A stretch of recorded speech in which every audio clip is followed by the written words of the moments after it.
Okay, so this is our review. I'm going to go over a couple of problems. We did the front page in class, so kind of want to address one out of this section. This is solved by LA or solved by HA. This is your hint to what parts to use to do your problem solving. So let's go with looking at number 21. This is solved by HL. So H is your hypotenuse, and we need to use a leg.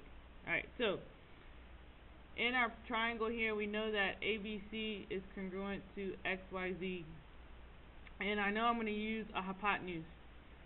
The hypotenuse is always the side opposite the right angle. So I know that AC, the first and the last letter, should be congruent to XZ, and that's what I have, and those are both hypotenuse.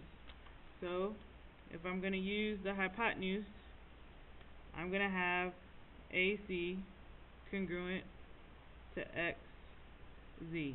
And I look at my problem here, I have AC, that's the 12y plus 1, it's going to equal to XZ, that right here is my 12. Wait, XZ, sorry, 10y plus 3, that was YZ. Alright, so now I've used the hypotenuse part, and we're going to solve for y. Go ahead and pause the video if you want to. Try to solve for y. Take a couple steps to do so. Pause.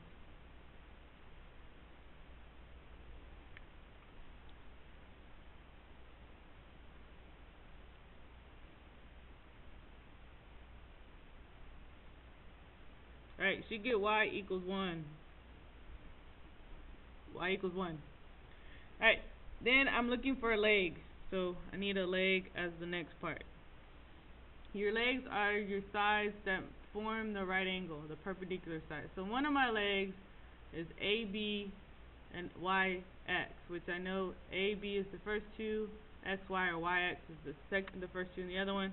So I could try AB is congruent to YX. That is a leg.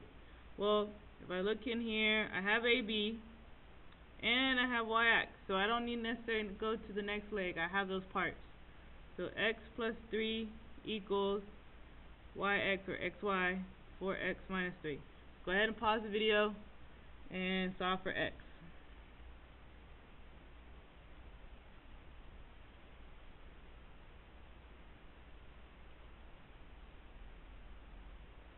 Alright, you should get X equals 2. Alright, so if I tell you to solve by a certain part, this is your hint to what to focus on in the triangle to set up your equation. So that was that section. Most of my questions that I've seen so far are dealing with proving the triangles are congruent. We did a couple of these. Every class was different. So I definitely want to talk about, let's say, 28. And I guess we can do 29. We might do one on another page. The reason why I want to focus on 28, because I know the parallel parts seem to throw people off a little bit. Okay, so what I want to stress real quick is how you break this down, your reasoning. One, we never assume anything in geometry. You have to only mark by known facts or by evidence. This first little information, this first thing, is given info. And that's what I mark first. I take the given info and I mark it on the figure. So given we have PI is parallel, so we have to use arrows to ES, and then IE is parallel to PS. That is the given. I mark the given. The second step when doing your problem solving for this is you need to mark known facts. Alright, our known facts, our most common known facts. The first one is a common /share side. Alright, right now, PE is a common or shared side, so I'm going to mark that. The next most common is vertical angles. Well, I need intersecting lines for that to happen, and we don't have that. I mean, we have lines that meet, but they don't intersect and make an X. Alright, the third most common known fact that we can mark are alternate interior angles with parallel lines. Okay, so I have parallel lines. So now I can mark my alternate interior angles, and I use the transversal. PEs are transversal. This transversal with the 2 arrow parallel lines, the alternate interior would be those two. Okay? IEP and SPE. If I do 1 arrow in that transversal, now I have IPE and PES. I'm going to put 2 arcs there. And so now I have it marked, and I can see my information that I can use to come up with my postulate. And the way I like to do this, and the way it might help you see it, is I label what I have. A is for angle, an S, and an A. And I see I have angle, side angle, but I got to check in the other angle, the other triangle, and I do. So this is by ASA. You are responsible for memorizing all the 4 ways. No donkey theorems, okay, and the 4 ways for right triangles. So now all I got to do is check to make sure my lettering matches up, because if it's congruent, corresponding parts are congruent. Since I'm starting with P, P has 2 arcs. That means I have to start over here in the other triangle, which is E. I go to P to I, which is no, so that means E to S. And then I come back to E, so that would be P. Alright? So that's marking. I always start with the given, then mark your known facts. With that being said, let's go ahead and look at the one on the other page.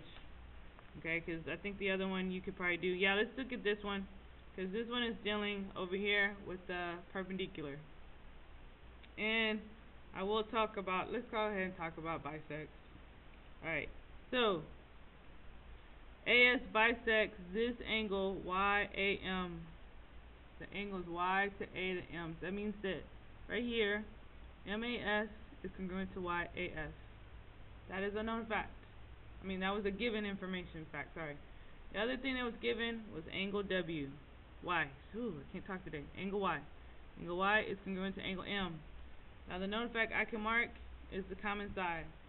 Alright, that's my hint to you. Go ahead and, I would say pause, but I'm not going to answer this. I'm going to see if maybe you can okay, go ahead and pause the video. So you see if you can figure it out. Pause the video.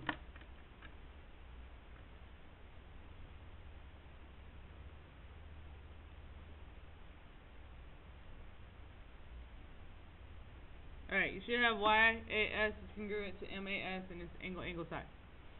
Alright, on 31, this symbol, hopefully remember, is perpendicular. So YA is perpendicular. That means we have to put the box to show it's perpendicular. It's perpendicular to AK, and then SK is perpendicular to KA. So the box goes there. N is a midpoint. I have to show it's N is a midpoint by adding tick marks. It's only a midpoint of YS. So the tick marks go between YN and an S. Then I also see a known fact. The known fact are the vertical angles because the lines intersect. So I'm going to go ahead and mark my vertical angles. This is a right triangle. Right triangle congruencies only need 2 congruent parts. Meaning we're looking for HL, we're looking for LL, and HA, or LA. Hypotenuse leg, leg, hypotenuse angle, leg angle. Alright, so I'm not going to name it by a side. I'm going to name it by its part. Right here, opposite the right angle, that is the hypotenuse. And we use the acute angle. We never use the right angle. So now I see I have HA. And we got to make sure we name it right. So it goes ANY, right triangle, right angle, acute angle, no angle. So I do right angle, which is K, acute angle, which is N, no angle, marking, which is S, K and S. I'm hoping this helps. Remember, we are not doing the proofs, so you're going to skip 32 through 35. No proofs. That's pretty much bonus or extra. We'll get to that after. And then you're definitely going to see perpendicular bisector. On the key, there are steps you need to memorize. You can solve it visually by plotting your points. Basically, these things that I'm asking you to do here: midpoint first, slope of AP, then the perpendicular slope, then the equation of the bisector. Here, we're going to use point, slope, form, width, the midpoint, and the perpendicular slope. Alright, so good luck. Finish your review. Study.